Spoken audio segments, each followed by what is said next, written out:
Salut à tous, alors aujourd'hui dans cette petite vidéo, suite à une abonnée qui m'a demandé de faire une petite vidéo sur les Beta-Splenden.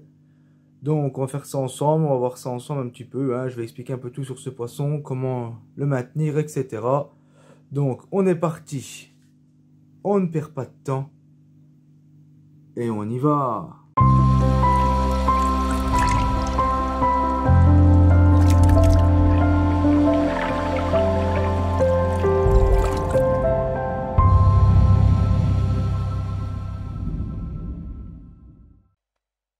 Et donc on se retrouve pour cette petite vidéo sur le Beta-Splenden. Donc dans un premier temps, un truc qu'il faut savoir, c'est toujours bien se renseigner avant d'acheter un poisson. Pas l'acheter comme ça.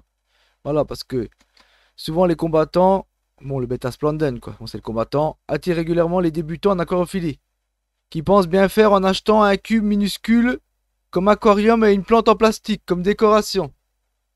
Une très mauvaise idée et surtout de très mauvais conseils donnés par les vendeurs quelquefois, malheureusement.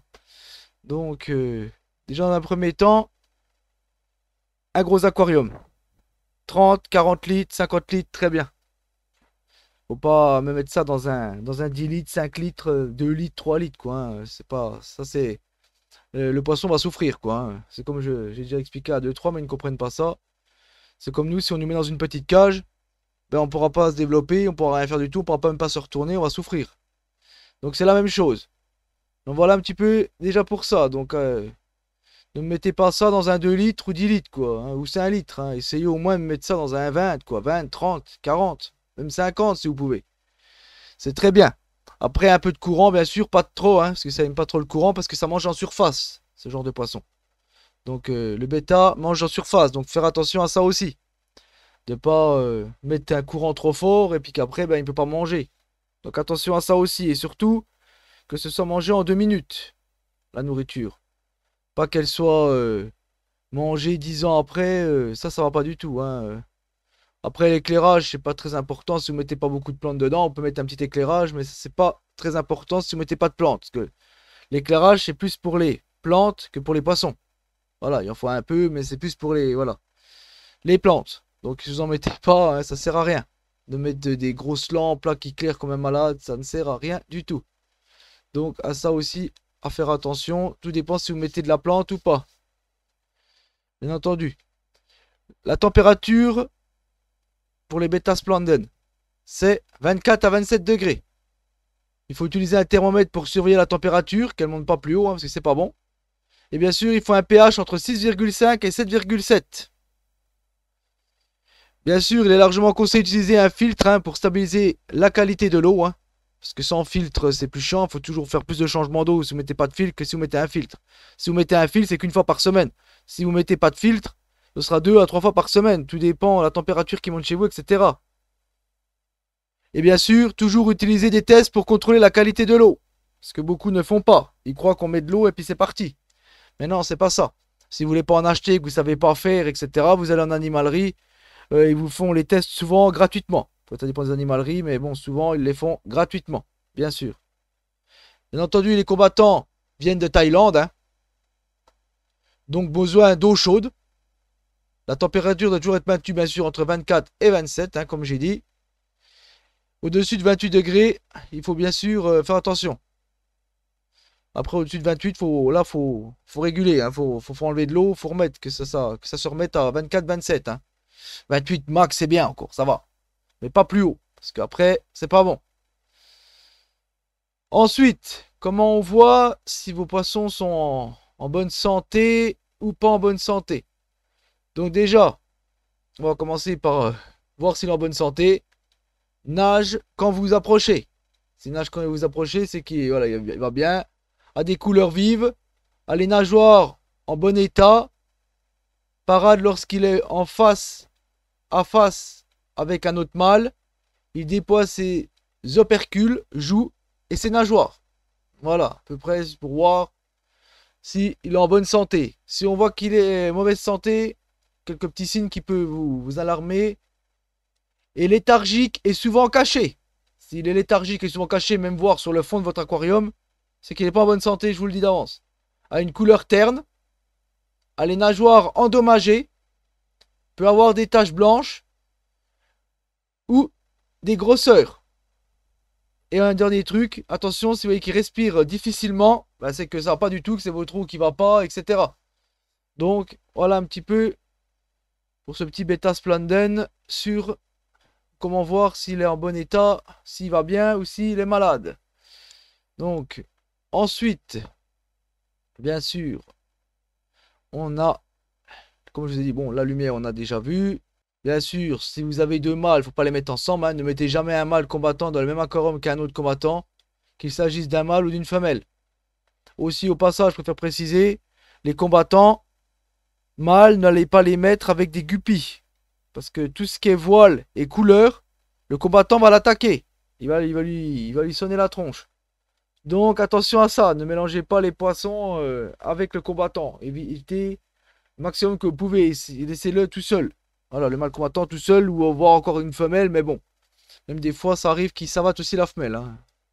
Ça, c'est déjà arrivé, on m'a déjà expliqué. Je connaissais quelqu'un qu'on avait, il avait mis une femelle avec. Ben, le mâle, il tapait tout. Hein. Mais bon, souvent, et voilà, il tape vraiment ce qui est avec des couleurs et des voiles. Donc attention à ça aussi. Ensuite, bien sûr, voilà. Considérez au moins 50 litres pour 3 femelles minimum. Et surtout de nombreuses cachettes. Voilà, des plantes, des noix de coco, des cailloux. Pour éviter les problèmes. Voilà, parce que s'il n'y a pas de cachette, vous mettez un aquarium vide. Les femelles, il va pas arrêter de leur tailler derrière, etc. Il va les fatiguer, puis à force, elles vont mourir. Donc attention à ça si vous mettez un mâle avec des femelles. Hein. Attention à ça. Faut toujours, même, aussi bien pour les guppies, ce que vous voulez. Hein. Faut toujours qu'il y ait de la cachette. C'est pour ça, comme j'ai toujours dit, beaucoup de plantes dans un aquarium, ça fait le poumon de l'aquarium, premièrement. Ça stabilise les aquariums, il y aura moins de problèmes si vous avez de la plante. De la vraie, bien sûr, je précise, hein, pas de la plante en plastique. Hein.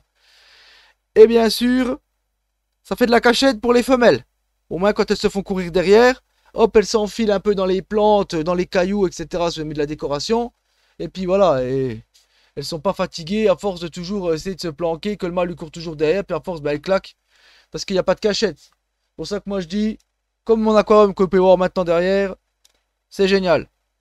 Beaucoup de plantes, ça fait le poumon de l'aquarium, ça stabilise l'aquarium, vous avez moins de problèmes, et en plus de ça, ça fait de la cachette pour les femelles. Comme vous pouvez voir mes tétracuivrés, les mâles, quand ils courent derrière la femelle, elle peut aller se cacher tranquillement. Ils sont pas emmerdés, vous pouvez voir, ils sont calmes. Dès qu'ils sont un peu emmerdés, ils s'enfilent là derrière, dans ma butte de mousse de Java, etc. Et puis tranquille, hein. Le mâle n'a pas le temps de suivre, c'est fini. Donc voilà.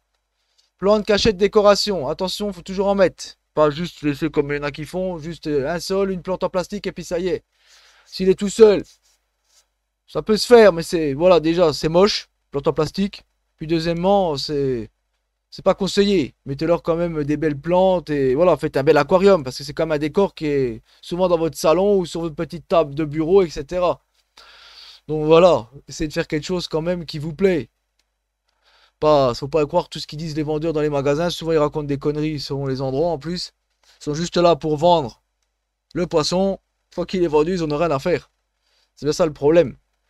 Au passage, bien sûr, je vais préciser aussi, quand vous démarrez un aquarium, que ce soit n'importe quel poisson, c'est pas 1 heure, 2 heures après qu'il faut pas mettre les poissons dedans. Ça, si en animalerie ils vous disent ça, faut pas croire toutes ces conneries là. Hein. Vous pouvez acheter un produit, bien sûr, pour enlever le chlore plus rapidement. Vous pouvez acheter des bactéries vivantes pour mettre dedans. Mais il faut jamais les mettre après les 15 minutes après avoir mis les bactéries vivantes dedans. Ça, c'est aberrant d'entendre ce genre de truc. C'est minimum 1 mois, il faut attendre. Donc déjà, premièrement, le produit pour enlever le chlore, il ne sert à rien. Hein, moi, je vous le déconseille, franchement. Vous mettez votre sol.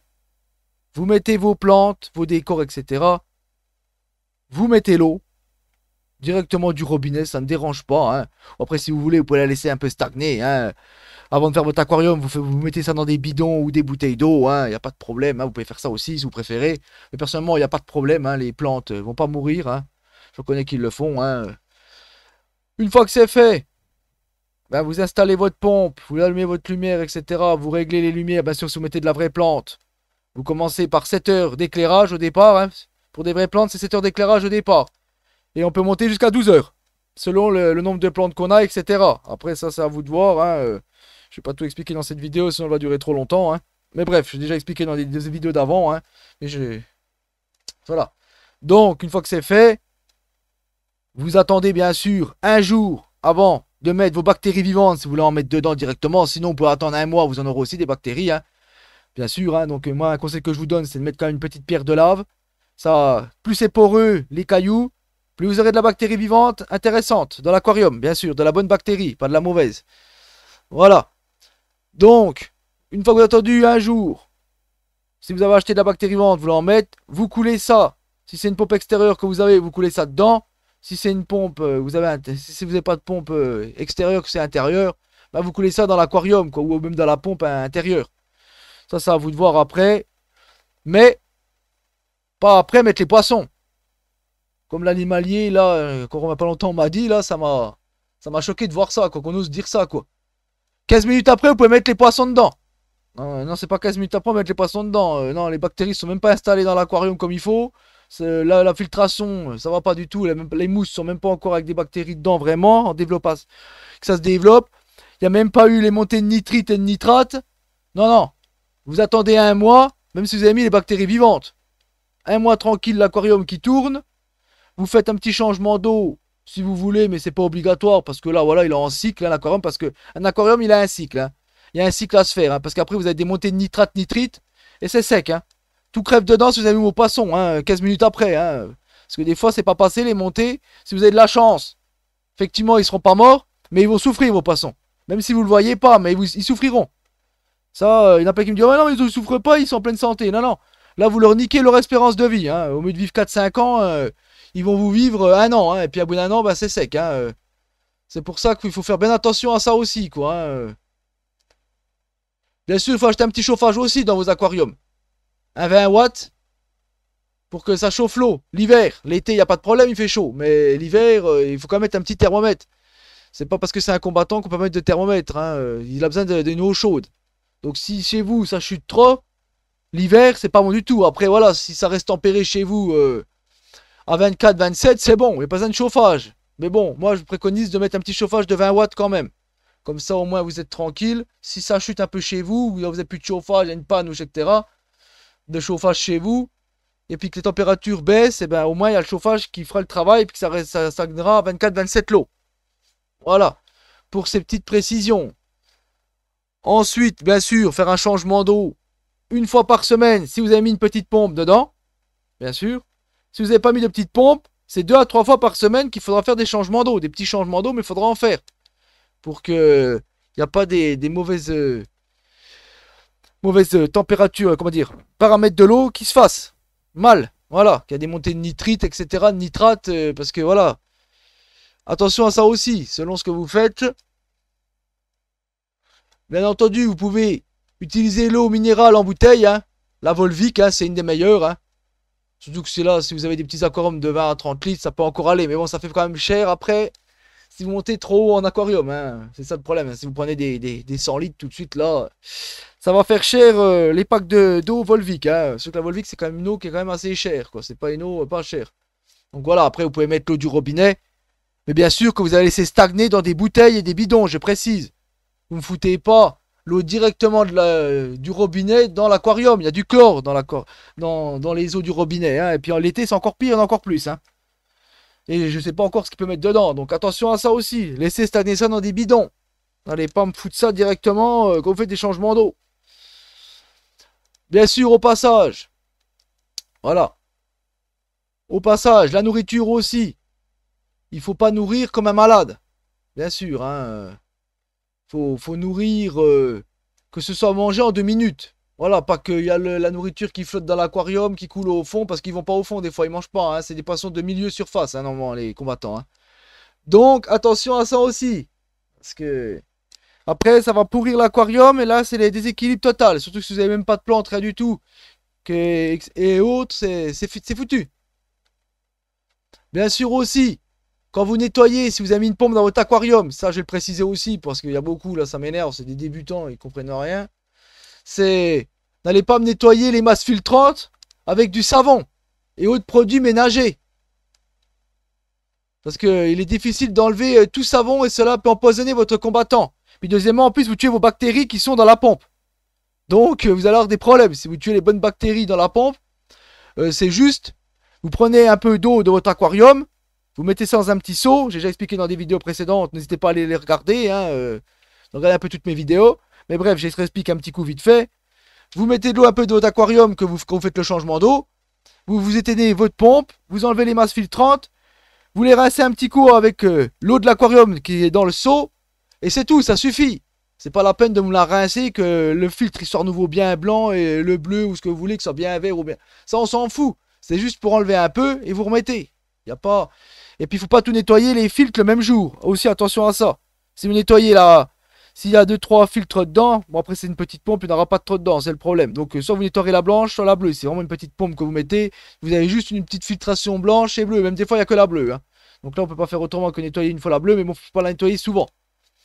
Tous les 2-3 mois, c'est tout. Hein. Enfin un mois, parce que c'est une petite pompe, c'est vrai que ça va s'encrasser rapidement si vous n'avez pas mis grand chose dedans, puis que vous tournisterez un peu trop. Et ça, c'est après, tout dépend de vous, c'est ça le problème. Je ne peux pas vous dire ça, moi je sais pas comment vous faites après. Tout dépend de vous.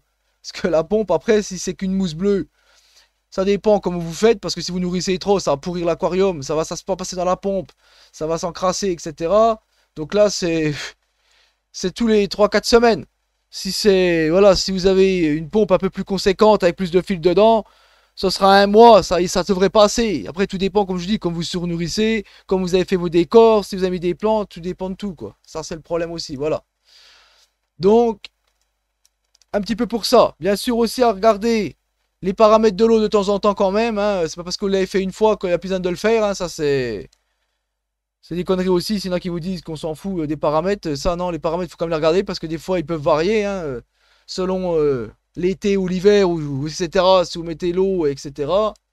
Voilà. Donc attention à ça aussi. Donc bien sûr, on va faire un petit récapitulatif avant de pour la petite vidéo. Hein. À retenir, bien sûr, la surface de l'eau doit être calme, hein, car les combattants se nourrissent à la surface. Hein, c'est pas au fond de l'aquarium. Hein. Les combattants ont besoin d'une alimentation riche en protéines. Hein. Ne donnez que ce que votre combattant peut manger en 2 minutes. Voilà, je précise. Hein. Une alimentation variée est la meilleure alimentation. Bien sûr, ça aussi, ça j'ai oublié de le dire. Variez votre nourriture. Ne donnez pas juste, par exemple, que ce que vous a vendu le commerçant dans l'animalerie, quoi. Hein. Essayez de varier, essayez de donner une autre sorte de granules, même voir lui donner, vous pouvez donner des petites larves de moustiques aussi, ça il les mange, hein. Petites larves de moustiques, ou alors des artémias que vous pouvez acheter du vivant en animalerie, vous pouvez demander, hein. Ça ils peuvent en manger, mais bon, ne mettez pas trop quand même, quoi. Ne videz pas le paquet complet, si vous le faites, vous achetez une pochette, ne mettez qu'une moitié, ou même pas, quoi. Et après le reste, vous le mettez dans un petit bac, avec bien sûr avec le liquide qui est dans la pochette, parce que sinon... ils crèvent les petits insectes, hein, qui sont les petits artémias, voilà. Ils tiennent pas, hein. Donc c'est pour ça qu'il faut laisser le produit et vous lui donnez ça un petit peu. Mais bon, après, voilà, vous avez meilleur temps de faire. Si vous avez des cuves dehors avec des larves de moustiques, vous en ramassez un petit peu dedans. Comme ça, c'est mieux, vous n'avez pas besoin d'acheter, c'est gratuit. Puis vous en mettez pas trop. Parce que le problème, quand vous achetez une pochette, un combattant, si vous en avez qu'un, ça sert pas à grand chose. Après, d'en donner tous les jours, c'est pas bon. Normalement, le vivant, c'est qu'une fois par semaine, je précise encore aussi ça. Faut pas donner trop parce que c'est beaucoup de vitamines et de protéines, c'est pas bon. Trop quand même. Donc voilà un petit peu. Bien sûr, le poisson combattant a besoin d'une nourriture spécifique. Parce qu'ils sont carnivores. Dans la nature. Donc comme je vous dis, un peu de vivant dehors, vous chopez ça dans vos cuves, quelques petites larves de moustiques. Allez, 5, 6, 7 petites larves de moustiques, vous lui donnez comme ça une fois par semaine, il sera content. Et puis il va s'amuser parce qu'il va les voir bouger dans l'eau. Et ça, il va être content, je vous le dis. Et bien sûr, ne mettez pas l'eau qui sont dans les cuves dehors, je précise. Regardez mes vidéos précédentes, j'explique dans des vidéos avec les larves de moustiques comment on fait. Voilà, je préfère préciser ça aussi. Et bien sûr, voilà, évitez la suralimentation, bien sûr, hein, comme je vous ai dit. Hein, faut que c'est manger en 2 minutes la nourriture que vous mettez, pas que ça flotte pendant 20 ans, que ça coule au fond parce qu'il ne mangera pas, hein, ça pourrira, et puis c'est tout. Donc voilà, un petit peu pour ce poisson combattant, hein, Beta Splandes, hein, comme on dit, hein, c'est son vrai nom. Hein. C'est pas, tout le monde dit poisson combattant parce que c'est plus simple de dire ça. Mais voilà un petit peu pour ce poisson. Hein. Bien sûr, avant de partir, je vais quand même vous dire, hein, sa longévité, normalement, c'est 2 à 5 ans. Bon, après, c'est une estimation, comme je dis, hein. Comme toujours, c'est 2 à 5 ans. S'il est dans les bons paramètres de l'eau, qu'il est dans des bonnes conditions de vie, etc. Parce que si vous me foutez ça dans un 2 litres ou un 5 litres, c'est pas la peine, hein. Il vivra pas 2 à 5 ans, je vous le dis, hein. Ça sera 1 an et demi et ce sera de la chance, hein, moi je vous le dis, hein. Puis si vraiment ça tient, ben c'est parce que vous avez eu de la chance, parce que mais bon, il aura souffert le poisson et puis qu'il était costaud, voilà. Donc essayez quand même de faire leur milieu et surtout avant d'acheter quelque chose, toujours se renseigner avant d'acheter. Alors surtout que maintenant vous avez Internet. Dans le temps, il n'y avait pas Internet et puis tout maintenant les jeunes, etc. Ils sont toujours sur Internet. Donc franchement, allez sur Internet, renseignez-vous avant d'acheter. Dites pas tiens je veux ça et puis vous l'achetez le lendemain et puis vous foutez ça et puis tout va pas puis voilà. Non, il faut toujours n'importe quel animal classé, même un chien. Vous achetez un chien, ouais. Renseignez-vous sur la race du chien, etc. Les poissons, c'est la même chose. C'est pas parce que vous pensez que c'est un aquarium, vous mettez de l'eau dedans et puis c'est parti. Non, non. Il y a beaucoup de choses à retenir. Les paramètres, la température à toujours surveiller. Regardez si elle chute pas. Regardez s'il n'y a pas de nitrite, de nitrate. Il y a de bonnes choses à faire. C'est pas facile l'aquariophilie. C'est pas hop, hop, on met et puis c'est parti. Donc renseignez-vous. Bien sûr, le poisson Beta Splendors, il peut atteindre jusqu'à 6 à 8 cm en taille adulte, bien sûr. Voilà. Donc ça, après, c'est encore une moyenne, bien sûr, hein, entre 6 et 8. S'il est dans des bonnes conditions, encore une fois de plus. Donc voilà. Ma vidéo sur les Beta Splendors va s'achever ici, hein, donc n'hésitez pas à mettre des petits commentaires encore s'il y a des petites questions sur ce poisson, hein. N'hésitez pas s'il y a un truc que j'aurais pas parlé dedans, hein, mais bon, je pense que j'ai quand même fait le tour, hein. N'hésitez pas, s'il y a des questions, je serais ravi d'y répondre, hein. Aussi bien pour ceux voilà, qui veulent se lancer ou l'abonné qui m'a posé la question, qui voulait une petite vidéo sur les Beta Splendors. Donc voilà, n'hésitez pas, hein, les commentaires, hein, n'hésitez pas, je serais ravi d'y répondre et vous conseiller, même si j'en ai pas. Voilà, moi je lis des livres, parce que moi je suis encore l'ancien temps, hein. Je lis des livres, je regarde sur internet, je me renseigne. Moi, toujours, je me renseigne avant d'acheter quelque chose. Quand j'ai acheté les cuvrés, je me suis renseigné. Enfin bref, voilà. Pour ceux qui ne sont pas encore abonnés, bien entendu, abonnez-vous, hein, avec la petite cloche pour ne manquer aucune de mes prochaines vidéos. Le petit pouce bleu qui fait toujours plaisir. Et on se dit à la prochaine. Allez, ciao mes amis.